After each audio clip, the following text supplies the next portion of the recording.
Hi guys. So today I thought I would just do a quick update. I haven't done an update video in a while, I think. Um, and a lot has happened over the past month. In December, I got the go ahead to get a port placed, and I was going back and forth trying to get doctors to give me the go ahead and get everything figured out before I had the thing scheduled to be placed. And at first, the idea was for me to just continue the infusions at home. Um, because why go, 20 minutes away to the hospital twice a week for something that I can get done in my house? But after going to the doctor who prescribed it, which is the doctor who prescribed the fluids and the port placement, who's the guy that should have prescribed this, the home health care and the infusion supplies, to going through him, my endocrinologist, my GP, and my cardiologist. None of them wanted to do it. Everyone said that it wasn't their job. So I ended up canceling the day before it was supposed to be placed. Number one, because I was in the emergency room. Yeah, I've been to the emergency room, I think, 4 times in the past 2 months. And I didn't have anything in place. So I canceled it, and then we were going on vacation. We went to Memphis for my sister's drill team. They were performing in the Liberty Bowl, and then we went to Nashville, which was awesome as usual. And then we came home, and then after we came home, I rescheduled it for the 21st of January, I believe is when it was placed. So that was, I think, 2 weeks ago-ish, around there. I went in, still no plans as to what we were doing, except for the fact that we were just going to continue. I just said, you know what, I need the port. I'm going for infusions and I'm getting stuck like 4 or 5 times trying to get a vein. I just need the port. So I will just continue going to the infusion center twice a week until we can figure something else out. Until I can find a doctor who will write the script, the once-a-year script for home health care and the supplies, the port needles and the infusion supplies and everything. So I went in to get it done. I had the all clear from all my doctors, with the understanding that I was going to be sedated and numbed for everything. And then I was going to be on a cortisol drip during the procedure to prevent shock, and then have a bolus of corticosteroids afterwards, also to prevent shock. And then I was going to be admitted for observation, because that is the protocol for people with Addison's disease or pituitary issues like I do. So I go in to get it done, and it took them 6 or 7 tries to get the IV in. Finally ended up getting it in on the floor. And then I went in to get it done, and I remember distinctly them giving me sedation and the doctor asking me for my address, and I was able to tell them, because I was like, oh, that's weird, don't feel anything, and I've had sedation before, multiple times. I had sedation every time I had the injections in my back done, because I have anxiety with big procedures like that. I've had that. I've had sedation for endoscopies. I've had sedation for colonoscopies. I've had sedation for a lot of different things. So I was like, oh, well, this is weird. I'm wondering if they even gave it to me yet. And they had. And so he was like, oh, push another one. So they did. And I was starting to get a little drowsy. And I was like, oh, okay, it's just going to keep going. So he asked me for my address again. And I told him, but it was like more slurred and like groggy and everything. And he was like, oh, okay, perfect. So then he started giving me the numbing shots, and they burned like someone was injecting acid into my chest. By the way, this is, excuse these things. I was on a Holter monitor. I will explain that later because it goes along with the saga. But yeah, this is my port. His name is Nemo. They made an incision right here. It's about that long. And then they made a smaller incision about that big in my neck right there.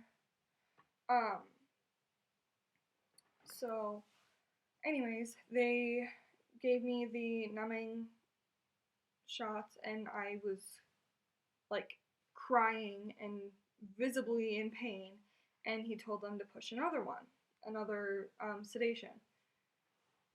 So they did, and I was still crying and I was like starting to get more anxious, and luckily the actual numbing medicine worked, but I could still feel the pressure of everything, and I could feel them, not to be graphic or anything, but I could feel them cutting my skin.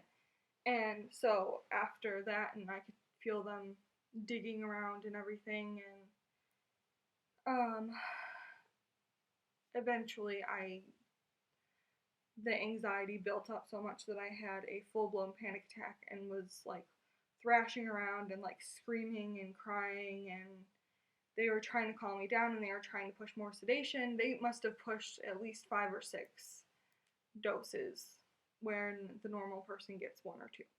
So I was really confused why the sedation didn't work, especially since I've had it so many times before. Yeah.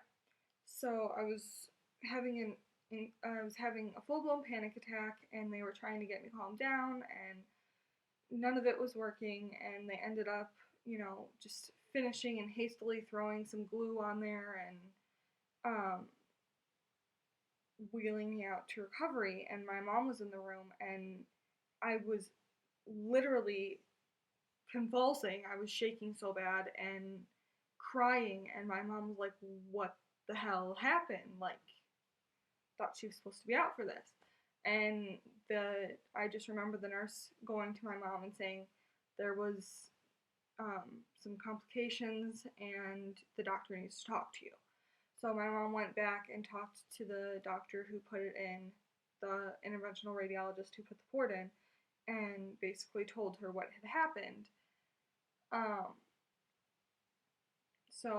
And keep in mind that they did not give me I had doubled up my steroids in the morning, but that was only 20 milligrams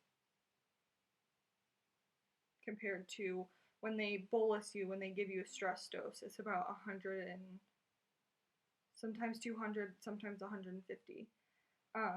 So yeah, 20 compared to that. And that is the amount, the 150 milligrams is the amount that your body normally produces when it's in a stressful situation.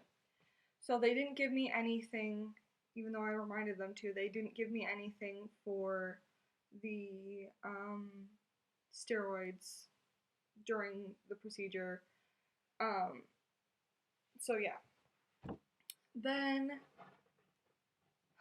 a little bit later, he was saying how, I was going to be admitted and everything.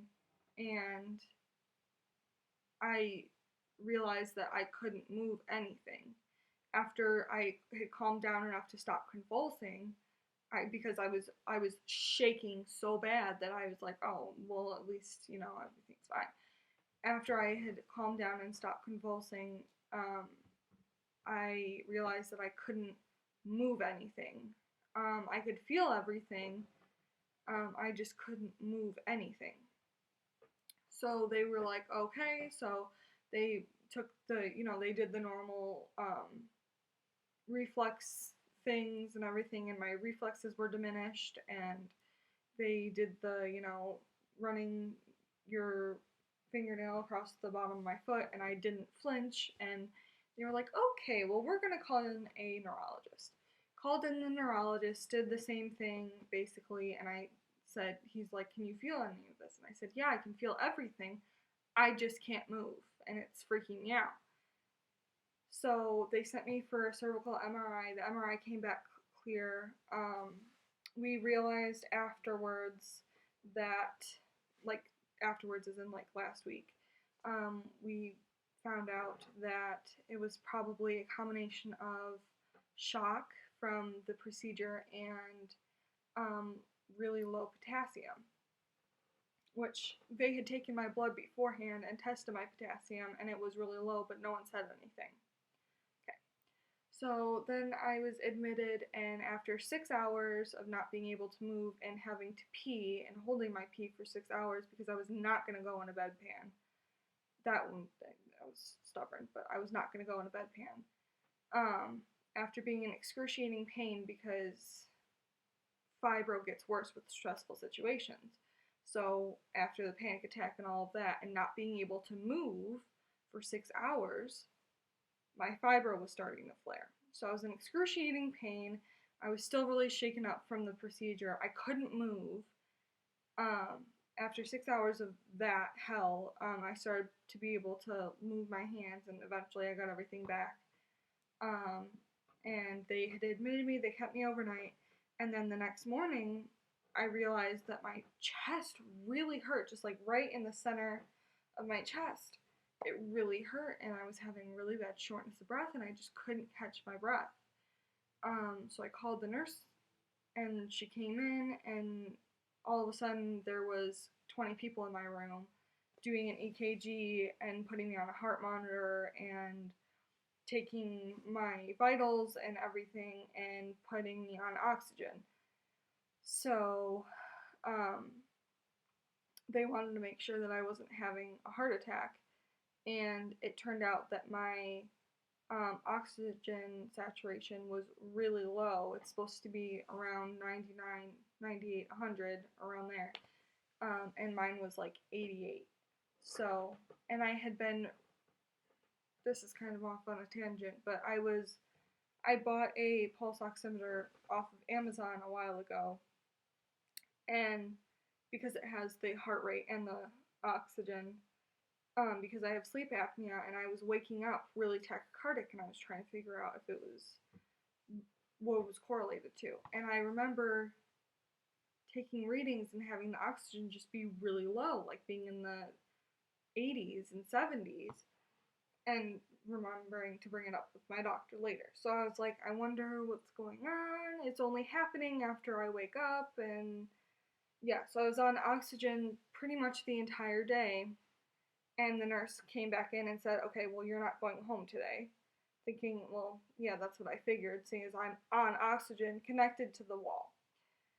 I was on fall risk, I was on oxygen, I was on a heart monitor, and then all of a sudden I get the doctor coming in telling me that I was okay to go home and that everything was probably just an exaggerated anxiety response, and that it was basically all in my head.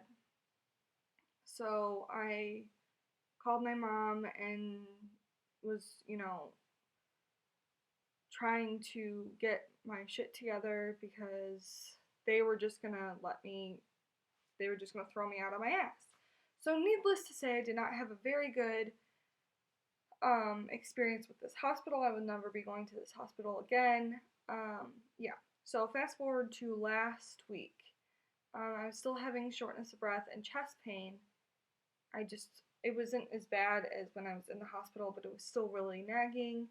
And then all of a sudden, my port was, I'm allergic to the glue that they put on it, so I thought it was just, itchy because of that. But it was really warm to the touch still, like you could feel right here and then feel my port, and it was like a clear change, and it was like a clear 20-degree change in temperature. It was on fire. So I called my friend, and there was pus leaking from this side of the incision. And I was like, okay, well, I think it's infected. I think I need to go in. So we went in on a Monday to the emergency room, and they gave me a bolus of steroids to fight the inflammation. And I mentioned that I was short of breath and having chest pain, and they did a chest pain workup and everything. And then, sorry, this video is really long. And then they sent me home because I was feeling better. And the next day, I was like, yay, my port is like the normal temperature. There's no redness. There's no itching. The pus is cleared up. This is amazing. Thank God it's not infected. And then I realized that I was really tired. I'm still short of breath, still chest pain, but it wasn't terrible. I went to take a nap. I woke up and I thought my dog was sitting on my chest. So I was like, Jasmine, get off, get off. And then I realized that she was laying next to me and not on my chest. I could not breathe. I felt like there was someone sitting on my chest and I couldn't breathe. I was literally hyperventilating. Wasn't panicking. I was just like, well, looks like I'm going back to the ER. So I was like, should I not? Should I not? Put my CPAP on because that usually helps. Didn't help at all. Was still like hyperventilating, just couldn't breathe. I was not panicked at all, other than the fact that I was kind of worried over the fact that I couldn't breathe. So I called my brother to take me to the emergency room. At home, I ended up passing out about 3 times, which is more than I have in the past month being on infusions. Um, more than I have in the past like 2 months being on infusions. I passed out 3 times at home. I passed out 2 times in the car. Passed out in the emergency room sitting down. All of these things were sitting down too, which I never do. I never pass out sitting down. I passed out in triage, and she was taking my vitals, and my blood pressure was really low, and my heart rate was really high, and my oxygen, like my respiratory rate was really high. It's supposed to be around, I think she said like 18, and mine was like 55, meaning that I was hyperventilating, and I just couldn't get a breath in. So I had the same nurse from the night before, and I've had her like 3 or 4 times in the past, and I really trust her. And she basically came in and said, I don't know what's wrong with you. There's no other, you can't breathe. There's no other choice for me. I have to admit you. So I was admitted to my local hospital for 4 days. They did chest x-ray after chest x-ray, EKG, they did an ultrasound, they did an echocardiogram, they did countless blood. I had a whole bunch of doctors come to my room, and basically in the hospital they determined that the paralysis was from my low potassium and shock, and they did not treat it the way that they should have. They didn't treat it at all, and that they thought I had pneumonia in one of my lungs because there was a spot. And then the next time they took a chest x-ray, there was a spot in my other lung, and the first lung was clear. And then the third one that they took before I got discharged, both of them were clear. So I'm still having a little bit of chest pain, I'm still having a little bit of shortness of breath, but it is so much better now than it was when I was in the hospital both times. Yeah, so that has been my past month.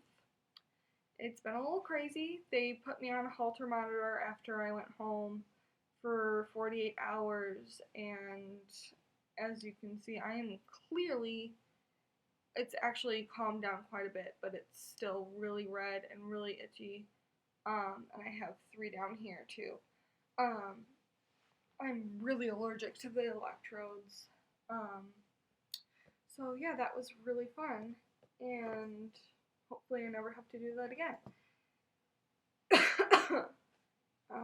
Yeah, so that is my update over the past month, and I was thinking about, seeing as I was just in the hospital twice, I was thinking about doing like a hospital essentials type thing where, stuff to bring when you know you're going to be admitted to the hospital, or just hang out in the ER. Yeah. So if you would like to see that video, give this video a thumbs up, and um, let me know. If there's any other videos that you would like to see, also leave it in the comments below. And I will talk to you guys later. Thanks. Bye.